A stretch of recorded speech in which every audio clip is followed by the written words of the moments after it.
Welcome to Four Quarter Lives, podcast exploring the profound impact of longer lives and careers on everything, countries, companies, couples, and careers. I'm Avivah Wittenberg-Cox, and on this week's Four Quarter Lives, I talk with Jennifer Petriglieri, INSEAD professor and author of the book Couples That Work. Jennifer has spent years researching dual career couples, and in this conversation, we explore what happens to modern relationships when lifespans stretch towards 80, 90, and maybe even 100 years. Why the settled marriage can't survive, what couples must keep renegotiating as they move through the empty nest and beyond, and the two taboo topics, desire and power, that quietly determine whether love actually lasts. Welcome, Jennifer Petriglieri, to Four Quarter Lives. I should have had you long ago. It's great to be here, Avivah. Thank you for having me. A real pleasure. You're one of my great favorites, and your book, Couples That Work, has accompanied me through many personal and professional conversations. So I'd like to start by setting the frame a little bit. Longer lives and modern coupledom. Why not start there with the themes? And you've spent many a year now studying dual career couples. How do you think the reality of these new, longer 80 to 100 years lifespans might reshape what it means to be a couple today? I think in lots of ways, some of them great, others a little bit more challenging. So why don't I start with one of what I think is going to be the great ways? Yep. Okay. Let's be optimistic to Let's be optimistic to start with.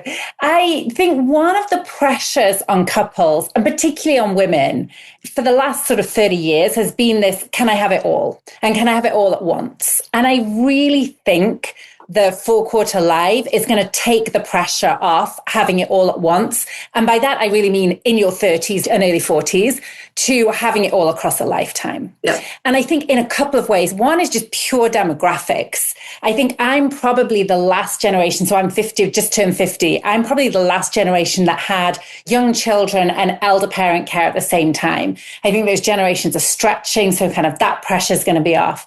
And I think I'm probably in that last generation that when I entered the workforce was thinking, I've got until 65 to get out. And that probably persisted through the 30s and 40s. That idea has gone now.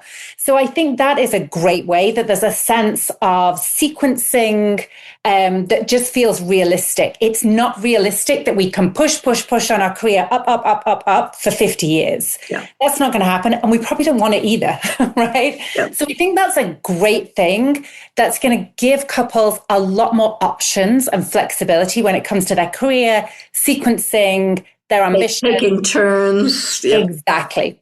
I think that also creates challenges. So I think what I call the settled marriage is dead. It just cannot survive. What is the settled? Okay, let's get a definition. This idea that, we have a deal, and this is our deal, and this has always been our deal, and this works for us, is just ridiculous. So, what works for you in your 30s is not going to work for you in your 60s. Yeah. So this idea that we can kind of figure out how it works and that be set across the lifetime is just not possible. And I always say, when couples say, oh yeah, we've got it figured out, I'm like, no, you have it figured out for now. For now. You don't have it figured out. And I think that's going to require all of us to have better relational skills, to have more emotional maturity, to be better at negotiating these things, and to talk about the tough stuff, right?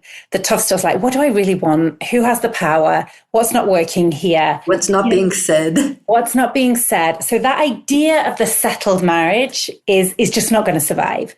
And I think the other sort of type of marriage... So we're heading into the land of the unsettled marriage. Well, let's not get too oppositional. I don't think in black and white, right? It's not settled, so it has to be unsettled. But I think it's the fluid marriage. Okay, actually. Fluid marriage. I think how can we add that fluidity, that adaptability into our relationship, as opposed to kind of locking in a deal and then going for life. I think the other thing, which we don't talk about much, is this sense of a marriage which is anchored in one person. It's a little bit more psychological. I think when we think of the settled marriage, we maybe think about you're the breadwinner and I'm the homekeeper. I'm talking a little bit more psychologically. So I think what often happens in couples is one person becomes the psychological anchor. And we see this in different ways at different stages. So, I mean, imagine for us now, it's a while ago, but imagine when our children were young, quite young, there tends to be one parent who they go to all the time when they're distressed, right? And whoever that parent is tends to become the psychological anchor for the family. They're also the parent they call at 3:00 in the morning when they're drunk at university and they've not can't find their keys. They're also probably the parent that deals with death in the family, grieving. They're probably the person who doesn't have a psychological anchor themselves. That sort of stable, set anchor in a marriage, which is different from stability in terms of careers and jobs, I think that psychological anchoring as well just cannot work across 4 quarters. There's got to be some give and take in that psychological realm. Just because of role fatigue or the breakdown and the needs of that person at some point. Yeah, and I mean, maybe we'll get on to divorce and stuff later. I think that's one of the things that is really sparking those midlife divorces, is this having been that psychological anchor the whole time. Yeah, and being resentful, growing resentful. Absolutely. And you should be if that's what you do all the time. We're going to get there. Let's start with what in your research are the big inflection points for couples across these 4-quarter lives? Yeah, so I think some of these inflection points are about relational stage, which is nothing to do with where we are in our lives. So let's imagine you've maybe had a first marriage and you maybe get together once your kids have left home. Maybe you're in your 50s, early 60s, and you sort of think, I've got everything sorted now. Right? What could go wrong? I know what I like. But of course, that first inflection point in a couple where we really start to mesh our lives together requires a lot of those relational skills around negotiating what do I want. And if we haven't developed them in our first relationship, we may tell ourselves a story that was because my ex is, it's not very good, but it takes 2 to tango. And we very often carry that into subsequent relationships. So certainly what I see in my research is this sort of compulsion to repeat the same patterns, if I can put it that way. And so that first transition really has nothing to do with the stage of life, but is something we all bump into.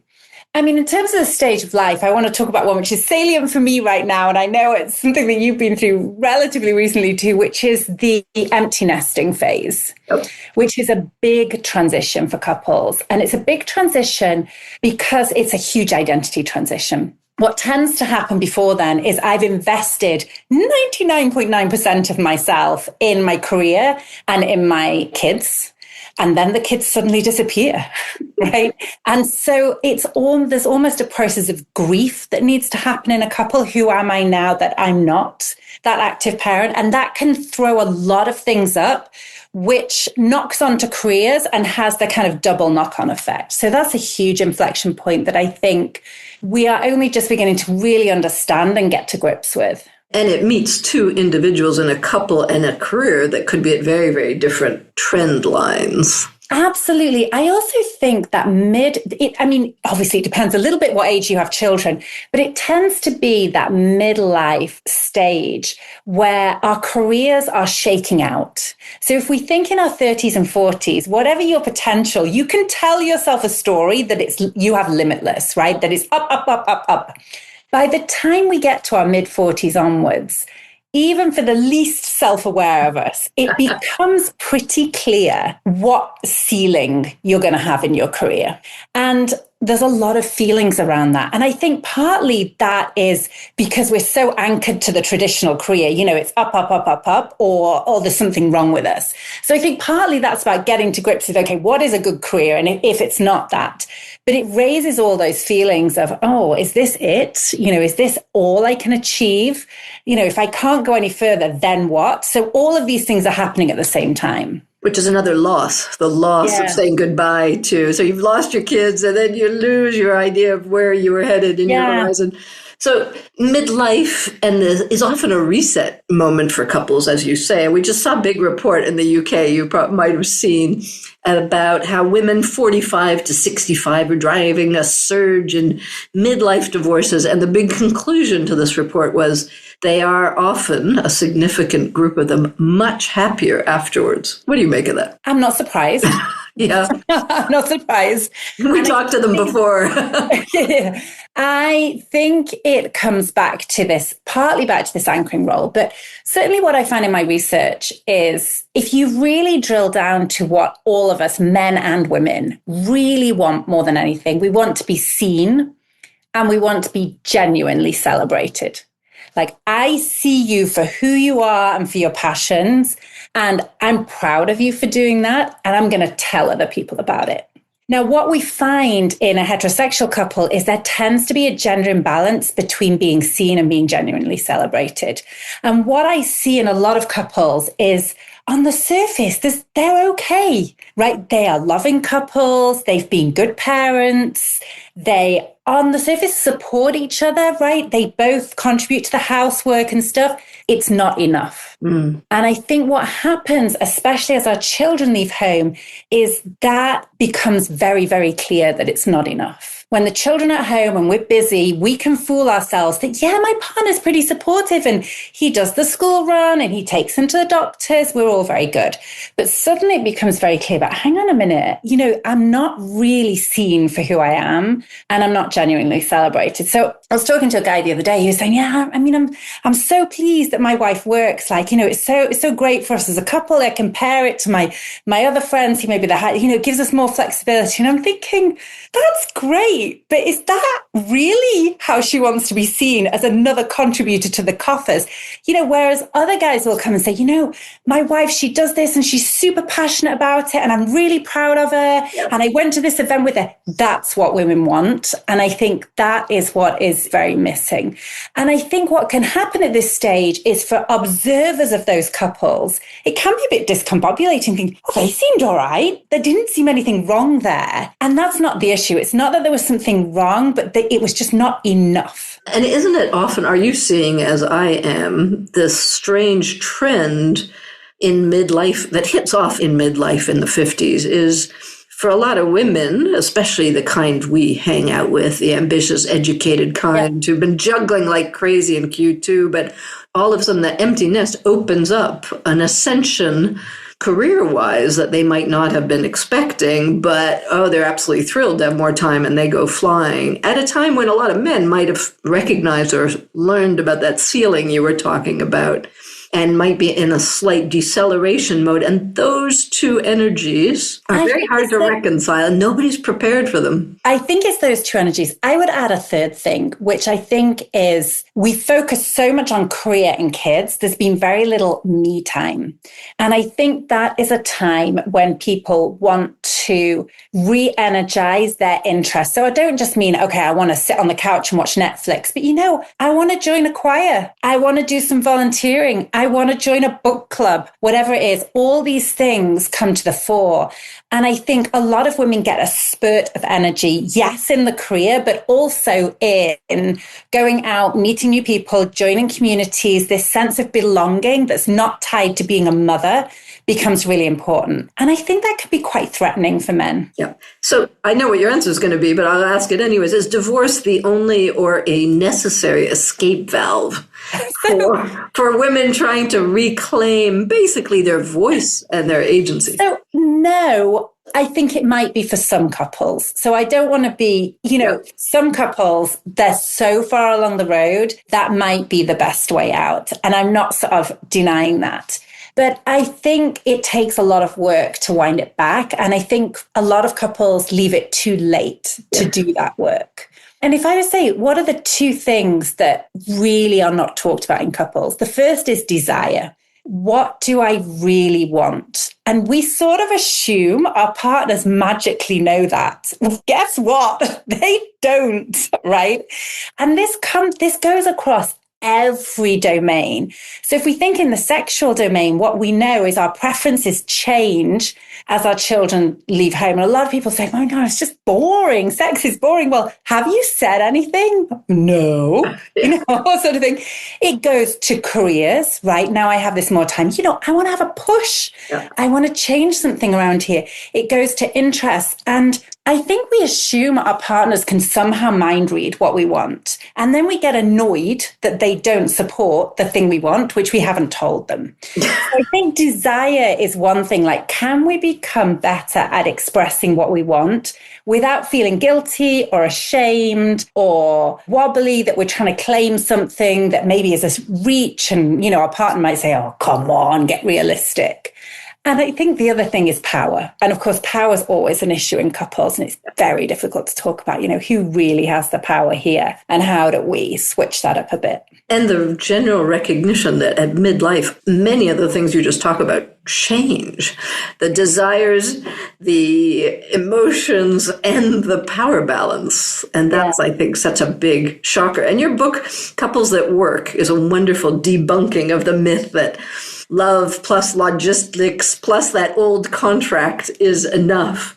What are you seeing for the most common misunderstandings they're carrying into this Q3 part, especially around power? Because I'd love to dig into that a little bit further. Yeah. So, of course, money equals power is a huge misunderstanding. Yeah. I always think, what is power? Power is the power to say what you want and be supported, not necessarily achieve it. Right? But just someone has got your back as you give it a shot. Yeah. And I think the problem with power is it's very often decided in those micro moments that rationally make sense. Oh, well, of course, he got a job which was 10,000 more than mine. So of course I'd follow him, right?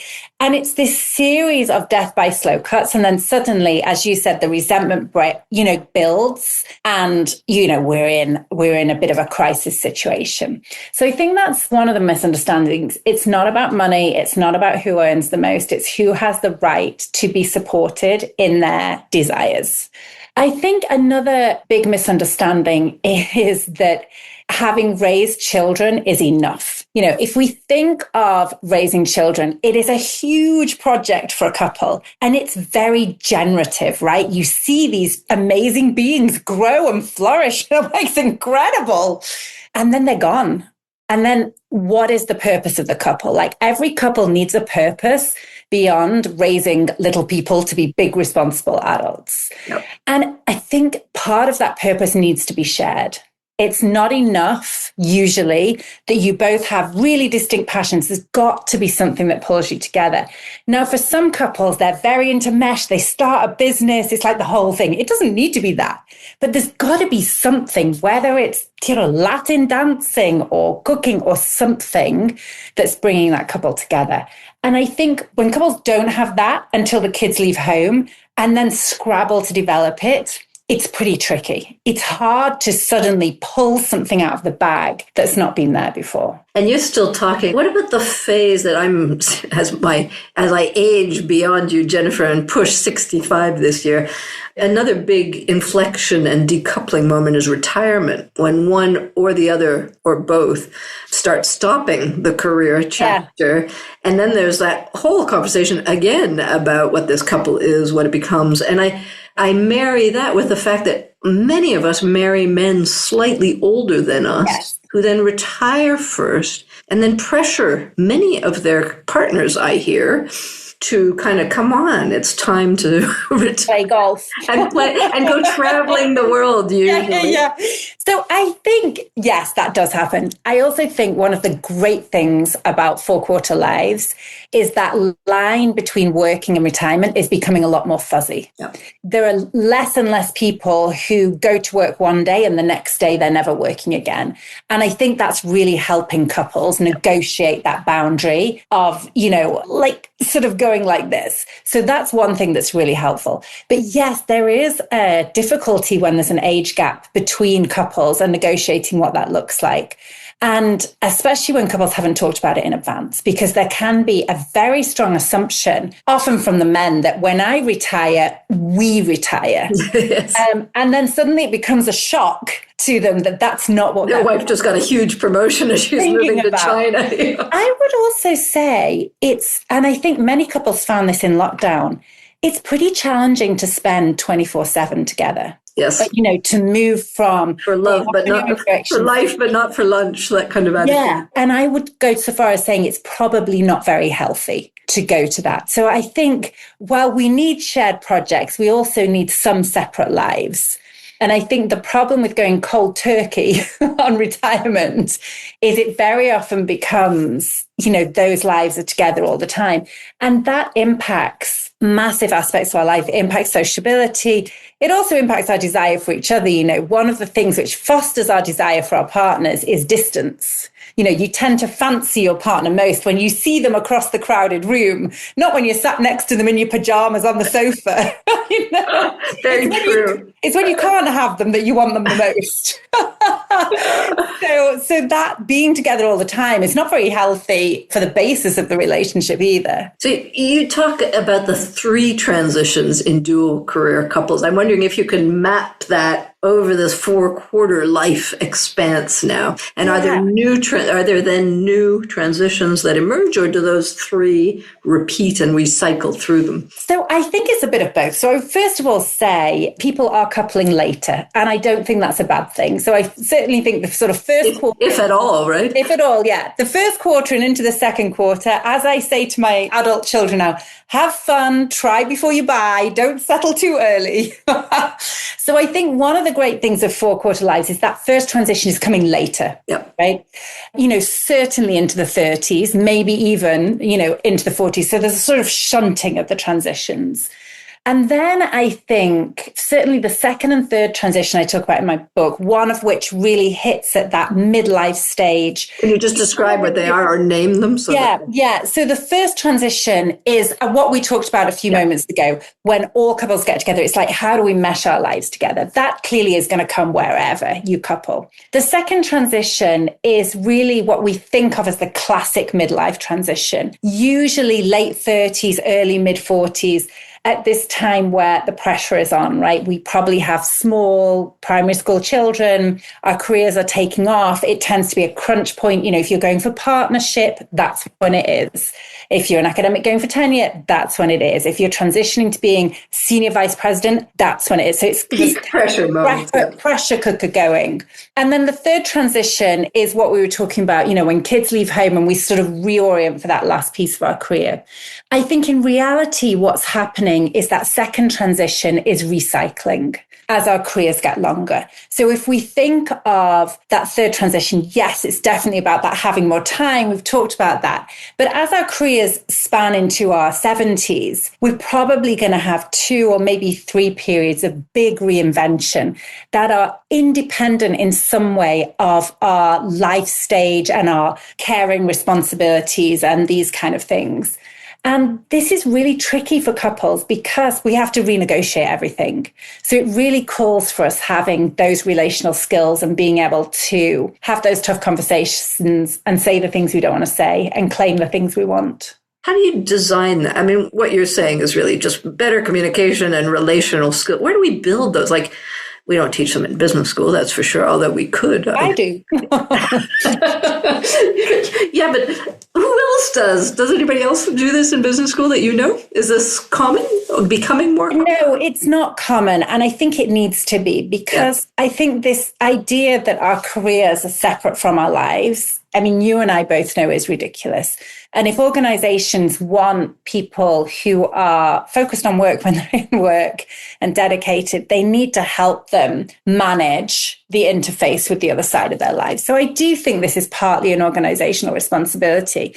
I also think it's a little bit of a societal responsibility. And I think this marries up with the whole rise of AI and the social media things. What we see are people's relational skills are eroding. Yeah. We're spending less and less time in groups, in pairs, negotiating those relationships. And so I think across the board, on average, people are getting worse at these things. So I think there's a lot of space for it. I also think that there needs to be, you wouldn't think twice, or you would never be ashamed to go on a negotiations course, right? No one would say, what are you doing that for? If you said, I need to be a better negotiator, I need to develop my relational skills. But if you said, I'm going on a course to build my relationships with my partner, people would be like, really? What's wrong? What's wrong with you? Which is crazy. Yeah. Right. So I think there's something about destigmatizing we can all do better. And even you and I, and we research this stuff, we can all do better in our couples. And I think destigmatizing that and providing opportunities, like your podcast does in a way, right? Providing opportunities for people to think through, what do those conversations look like? Because I think the mistake people make is it's all about communication. But so many couples talk to each other all the time and say nothing to each other. It's not about talking about Netflix or who's going to buy the milk or who's going to pick the kids up. It's really about, what do we want? How are we going to support each other? How do we really see each other? It's these conversations we need to be having. What? I mean, we both worked a lot in business schools with lots of leaders who learn all kinds of these leadership skills and team building and forecasting and finance and budgeting and scenario planning. Why are we all so bad, it seems to me, about bringing these skills home into our families? I just don't see it transferring over very easily. Because I think it is a different set of skills, actually. I think we're very good at project planning at home. I think a lot of people have the Excel spreadsheet or the Gantt chart or things. I think it's a different set of skills. And the reason I think it's a different set of skills is I think at home, the biggest skill is claiming. Can you claim what you want and what you need from your partner? And I think we are all, myself included, terrible at that. Terrible. Why? And it's what's the obstacle? Like, what is it? Yeah. So I think it's two things. I think one is we don't want to be seen as selfish. Yep. We want to be a supportive partner. So if I say, I really need this from you, I'm going to look like the selfish one. And I also think we are shy, right? What if my partner thinks, are you crazy? So I think it's a combination of things. But when you flip it, it's the biggest gift you can give your partner. I always say this, right? If I think of my husband, what are the 2 or 3 things that really make a difference to him? This is going to sound super small, but I am a more massive morning person. I jump out of bed at 5:30, I'm on. He is really not like that. And he takes a little while to warm up in the morning. It's this tiny thing, but every morning I take him a cup of tea in bed. And I remember I did it once and he had the foresight to tell me, you know what? That is one of the best things you can do for me. So now I do it. It costs me 2 minutes every morning. And yet I know I am seeing his desire. I am giving him what he needs. He can sit there. He can have a few minutes away from me jumping around the house to collect himself, drink his cup of tea. And it has saved me so much work guessing, what do I need to do? Yeah. Right? But we just don't do it. Is it gendered? Does one gender have any better ease than the other? No. Certainly not in my research. I think we assume that men are going to ask for what they want. We ask at the beginning and then that's part of the contract that gets anchored in. And I think it can get anchored so we can assume. And I think we do this as parents. So I'll tell you from a story. At Christmas, went home and my mum had bought, these big selection boxes of chocolates and the white ones were left. And so she said to me, but you love white chocolates. I was like, I loved white chocolates when I was 5, but not now. Yeah, parents are hard to reprogram. But I think we do that in our partners as well. We anchor on the white chocolate and keep giving them the white chocolate. And it's like, I don't like white chocolates anymore. We don't like to recognize that people change. Yeah, and I think they're quite attached. Well, that's a whole other topic, right? I think that what happens when one partner is more avid or curious or interested in changing, growing, evolving, and the other holds to the contract. Yeah, so there's a great book by Irvin Yalom called Love's Executioner. I don't know if you've read it. The thesis is love's executioner happens when one partner develops and the other stays static. And I see this in my research all the time. Yeah. I would say, though, that we make a lot of assumptions around what our partner wants, especially if we've got anchored in a pattern of we relating. The number of times I hear, oh, but my wife wouldn't want to have these conversations. I'm absolutely certain. Like, why, or, Have you asked? Yeah. my husband's happy where he is. He's happy in the way he's going. Really? So yes, that is the surefire way to kill a relationship when one develops out of the other. But I think we also have a lot of assumptions around the rate at which our partners want to develop and their capacity to development, which are probably false. So you work at INSEAD, which is this big global business school. So a lot of the people we're working with are moving all the time in all different kind of directions, but particularly geographically, which plays a big role in all of this. And so many couples renegotiate place quite a few times in their lives, but particularly over time, empty nesting, later life, they move cities, they downsize, they upsize, they split time.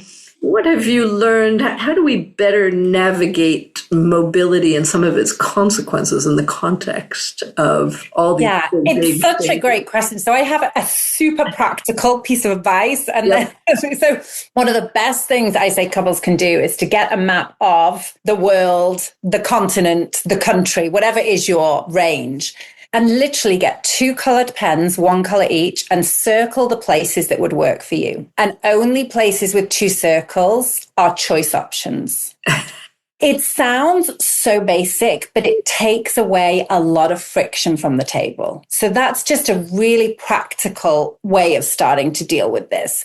And then I would say across our 4 quarters, our preferences tend to change fairly predictably. So if we think of the first 2 quarters, we tend to be pretty adventurous, right? Yeah, I'll go to Australia or whatever it is.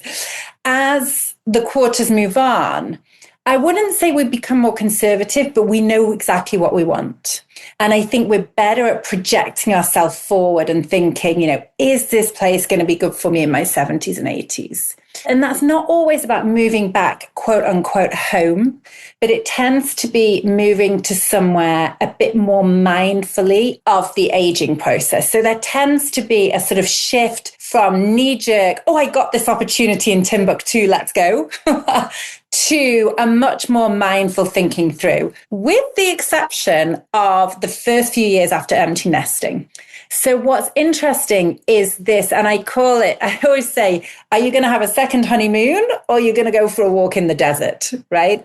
And I think the couples that can get into that second honeymoon mentality, there is quite a trend of them making some of those more whimsical, knee-jerk, let's spend a year here. Why don't we take a sabbatical there? So I think that's the thing. And then I think for those couples, there's a question of what makes that difference?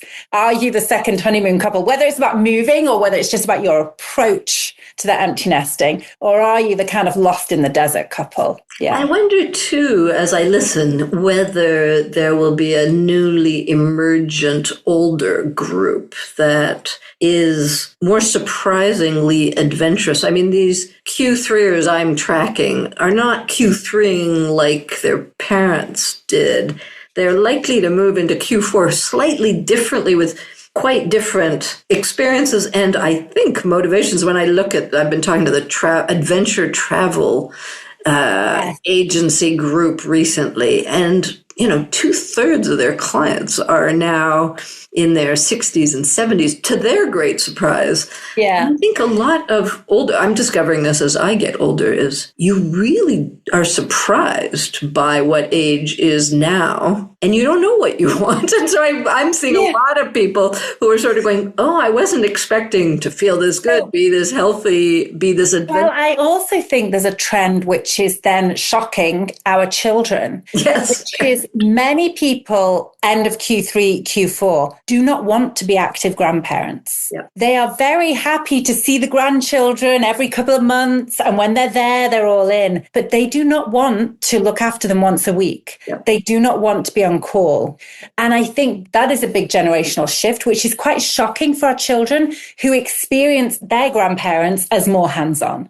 So I think there's less of that, let's move to where the children are dynamic is definitely really, really pulling back. Yes. Okay. I want to go forward in the generations as you just have pulled me there. and talk about our kids and what are they up to. You've already said they're marrying later. There's all this scary research I'm sure you've been watching about young women becoming increasingly more liberal and young men increasingly more conservative, if not kind of reactionary. And this pretty dramatic avoiding of marriage. We're not even talking delaying here. Yeah. Not to mention procreation, which is becoming a very rare thing in developed countries around the world. Where are we headed? So, baby bust. Baby bust for sure. So I think we need to be a little careful with the research on the political polarization. So I've been looking into this, and when we put social class into the mix, we see a very different picture. So traditionally, we've always thought of younger generations as more left-wing and older generations as more right-wing. On average, that still holds. But what we see among the generations for the younger generation is when people are a bit poorer, a little bit lower down the social hierarchy, we see more of that polarization. But in general, the trends are what they've sort of always been. But in terms of marrying later, I mean, we're living longer, we marry later. What's the problem? Apart from maybe you and I would like a wedding to go to. But where are we going with that? The baby bust is real. And I think it is due to a couple of factors which are not actually to do with careers. I think a lot of it is about the uncertainty in the world. And actually, we saw this in the pre-war period, at the beginning of the 19th century. There was a drop off of the birth rate as well. So we see this as people feel quite uncertain about the world, as people are uncertain about careers because of the AI mix. Having children becomes quite a scary proposition, right? Will I be able to provide for them? What will the future look like for them? So I think this is a little bit aside from the lengthening life cycles. So I saw a statistic the other day that by 2030, 1 in 10 babies will be born in Nigeria. Yeah, and half the babies in the world by 2050 will be in Africa. Yeah. We're just stopping the baby. Well, and I wonder about the political only because it has been declining so steadily for so long now everywhere. I mean, I think it remains to be seen. I also wonder whether there is a natural floor. I think the ceiling is the floor. It's a little bit like how late can you have babies? That's gone later and later, but now it's stopping because biology exists, right? The average age for women is not going to get much later than mid-30s because if we know what happens to the fertility rate. And I do wonder whether the children thing, I mean, this is just pure conjecture, but we are mammals. We are biologically programmed to desire children. Not everybody does, but most people do. I think certainly the trend for smaller families will continue, but I don't think we're suddenly going to absolutely drop off a cliff. But yes, that trend is clearly going down. Okay. I'm slightly more hopeful. I'm going to send you a book I'm reading called The Spike, which shows just how sudden that cliff could be. But we'll revisit this. Maybe if we work on the relational skills of the next generation, we'll be able to adjust. Or maybe if we become more active grandparents, it will be solved. I'm trying. Okay, now I want us then to design the future of coupledom. If you could redesign coupledom for 4 quarter lives, what would the updated model include? Yeah, that is a great question. So first of all, mandatory relational lessons starting at school. And this is not just about couples, but I do think relational literacy should be taught throughout the school years to really give people a good base, platonic relationships, but also romantic relationships. So I think that's one thing. I think the second thing is moving from this rigid idea of, marriage, kids, working thingy to a more fluid sense of relationships. That doesn't mean an anything goes 60s, no one commits to anyone, but really just a sense that our roles do change over a lifetime. And how can we think of this in a more fluid way rather than the kind of lockstep way we have before? And then I think developing, I would love to see 2 or 3 practices that we imprint on couples who have coupled. If you could do 3 things for your couple, really small things, what would they be? And I would say, first one, 5 minutes of undivided attention every single night. 5 minutes where you just listen, you say nothing.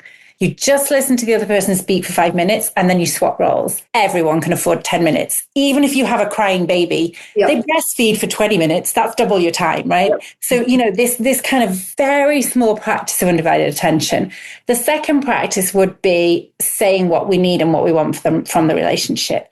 And again, this isn't every day of the week. Maybe once a year we sit down. What are our wishes for the year? Maybe it's like, instead of a New Year's resolution, we sit down and we say, what are the things I desire this year?